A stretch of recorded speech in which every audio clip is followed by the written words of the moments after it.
I was able to take this total leap of faith and place a bet on myself. And now that it's become my reality, I'm inspired to live up to the dreams that I always had.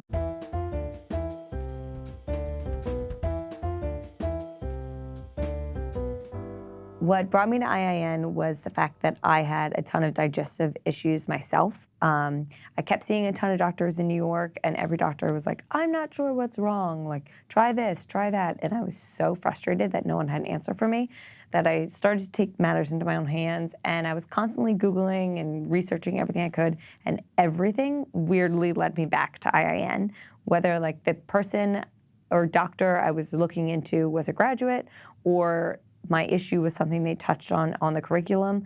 It just kept coming back, and I kind of took it as a sign. So I went in not thinking I was going to be a health coach. I really just wanted to expand my own knowledge for myself. And then throughout the course, just fell in love with the concept and the education. So I was working in finance for 5 years, and I started at IIN 4 years into my job. And so we were having those live calls with like a group of students and a mentor. And I don't know, it just all seemed to click for me. And it became this thing of, I can't continue the path I'm on. Like, I need to switch my career and I need to follow what I want to do. And it became less of like, should I don't know, maybe, to like, I can't not do this. And so I quit my job and took a total leap of faith and a bet on myself and started my own company. I love that I get to help people. I felt that that was lacking at my old job. It was such a numbers, money in, money out, big corporate job that I didn't feel I was personally helping anyone. And I love the feeling of actually helping someone find the best version of themselves. I'm such a hard believer in, like, because I'm gluten-free and because I can't tolerate gluten does not mean that everyone else has to be gluten-free. And it's the same thing of I can't tolerate certain FODMAP foods like garlic and onion, but like everyone else can, and that's fine. And I struggled a lot with even friends that were like, oh, you're not eating garlic, like I shouldn't eat garlic. I'm like, no, that's not how the world works. And I never had a word for it. I was always like, everyone is just their own person. Do your own thing. Like what works for you doesn't work for me. And I remember watching the module and like them explaining bio-individuality. And I was like, that's the word I've needed this entire time. Just one simple word. Weirdly, something I did not expect at all was one of my favorite takeaways from IIN is that I felt I grew as an individual. I felt like I was a better listener, was a better friend, I was a better family member, companion, all of those things combined. And not only am I more educated on certain topics, but it really taught me how to like take a step back, listen to what someone's saying, let them talk before I jump down their throat of saying my opinion or asking the next question. And also like a harder worker and a better employee when I was still working at my old job, and now a great boss of myself.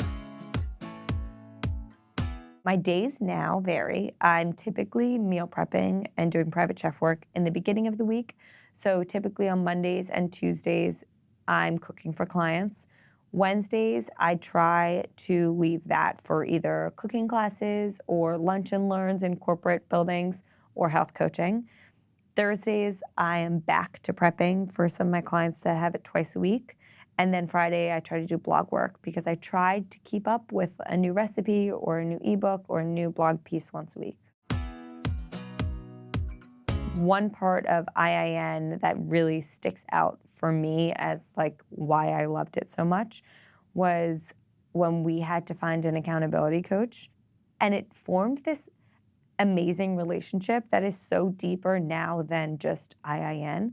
And she's become one of my very close friends and mentors, and also just someone that I can always go to with a dilemma at hand, and such an encouraging spirit for me. And had IIN not encouraged me to find an accountability coach and to go forward with that, I would have never began that friendship with her. I think the fact that I was able to take this total leap of faith and place a bet on myself. And now that it's become my reality, I'm inspired to live up to the dreams that I always had while I was working in the corporate office, and always thinking, wouldn't it be awesome to be my own boss and do what I wanted to do? And now I think I'm inspired by that almost past version of myself to live up to her expectations and to like follow this all through for her. Put yourself out there. I was so timid about marketing myself before I left my job. I had this Instagram and blog. I was so nervous for people to find out. I would like keep it in my side pocket and be like, oh, maybe if they're like normal or like understand food or Instagram, I'll tell them about it. Now, I like scream it from the rooftops. Anyone I meet, I'm like, oh, follow Freckled Foodie, why not?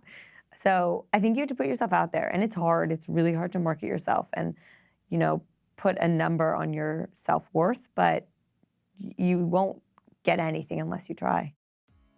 Hi, thanks for watching. Please click like and hit subscribe for more health and wellness content.